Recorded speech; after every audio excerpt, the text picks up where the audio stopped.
Do not move to Africa because you hate the UK or the US. So this video is specifically targeted to people who are tired of the US, tired of the UK, they're angry, they want to leave and go to Africa, right? Firstly, that's just the wrong approach. That's just bad vibes. But anyways, so before I get into this video, I wanted to share where I am. So I'm currently in bank. I've just left my office. I'm on my lunch break. I thought, why not record this quick video? Because the weather is like 34 degrees right now.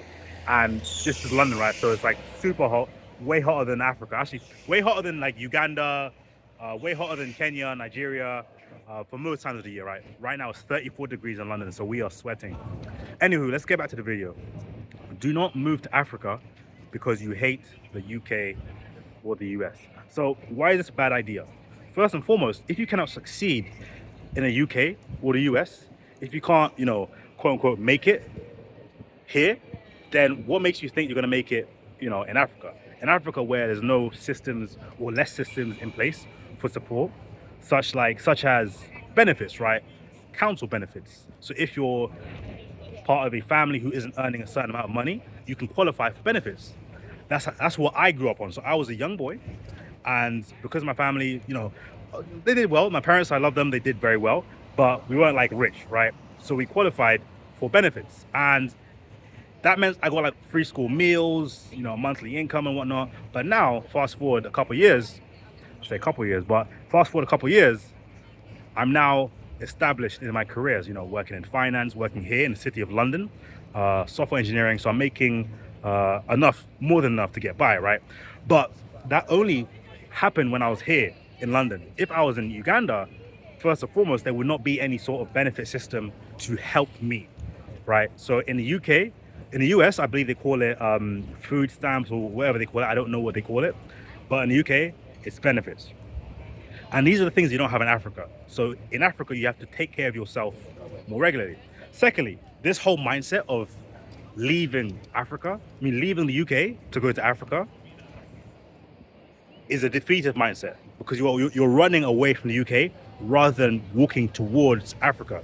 You're leaving one relationship negatively because you fell out, you didn't get along, you had a fiery breakup, only to run into your next relationship and hope it works out. That's not how things work. If your relationship with UK or the US is not in good shape, then I hate to break it to you, but you are the common denominator. You are the common denominator in those relationships. So when you go to Africa, you're most likely going to have a hard time just making it or surviving because you've got that negative defeatist mindset. And the third thing I want to share is that the UK and the US is really where the money is, if I'm being honest. Like, the money is here. And that's actually why I've been able to invest as much as I've been able to in Africa, is because, as I said, I'm here. I thank God. I've got a good career, good income, and I've had, a good career ever since I've been in the UK.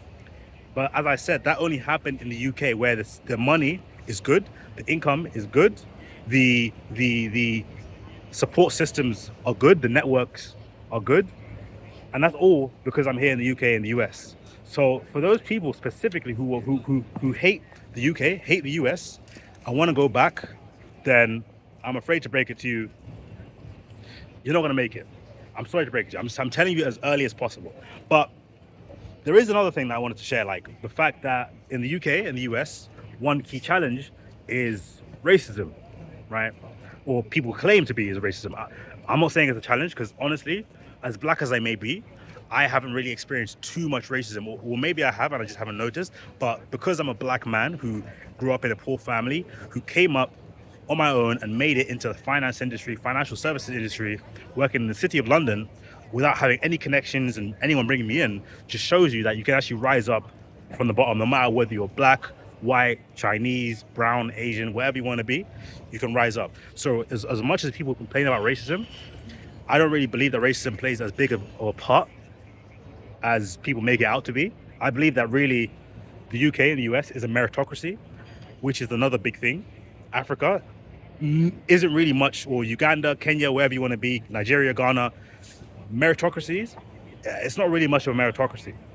But in the UK, it's a meritocracy. If you're good, if you're great, you can rise up and take a family out of poverty and make something for yourself. So racism isn't really a big deal here, unless you want it to be. However, in Africa, I forget the word is, like whether it's xenophobia or not, but where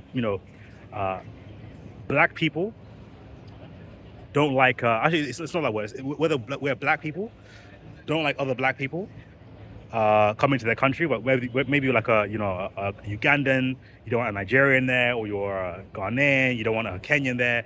Now, this isn't as big of a problem, but what I find on the topic of racism is that oftentimes black people tend to be racist themselves. Like when you're out, you're doing business, a lot of black people would rather do business with a white person or a Chinese person than with another black person. So racism isn't unique to other races where they do it to black people, right? So black people can be racist. There's such thing as interracism. Perhaps that's the word that we're gonna coin today, interracism, where black people are racist to each other. So that's a massive problem, especially in Africa, especially where they have, this savior complex, where they see white people or Chinese people or foreign people who are not black as above their own people. So if you're black and you go to Africa, you're gonna probably most likely experience that. So ultimately, the main essence here of this video is if you hate the UK or if you hate the US, do not move to Africa, because it will not solve your issues. Solve your issues here in the UK or the US if you're already here before you go to Africa. If you're in Africa already, then obviously we can talk. But don't go there with this defeatist mindset at all. Okay, thank you very much. I'm now sweating. My arm is hurting. I recorded this video like 4 times, and I'm now going to go back to work. Thank you for watching. More blessings, more life, and enjoy.